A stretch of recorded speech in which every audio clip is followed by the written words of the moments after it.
আস্তাগফিরুল্লাহ আস্তাগফিরুল্লাহ, এটা যে পড়তেই থাকে, নবী করিম সাল্লাল্লাহু আলাইহি ওয়াসাল্লাম বলেছেন তার যে কোনো বিপদ থেকে বের হওয়ার জন্য আল্লাহ তাআলা নিজে পথ দেখায় দেন।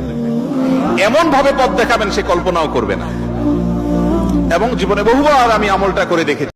যে ব্যক্তি প্রত্যেক শুক্রবারে জুম্মার দিন সূরা কাহাফ একবার পড়বে, আল্লাহ তাআলা তাকে 3টা ফজিলত মর্যাদা দান করবেন।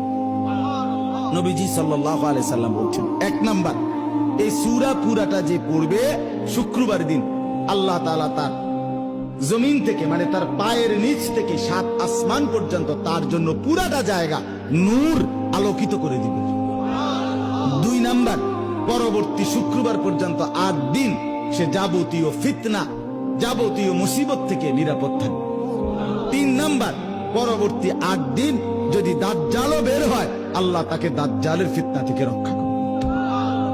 এজন্য যাদের হিম্মত হয়, মহব্বত লাগে, দিল লাগে, তো তারা প্রত্যেকেই চেষ্টা করবেন প্রত্যেক শুক্রবার দিন সূরা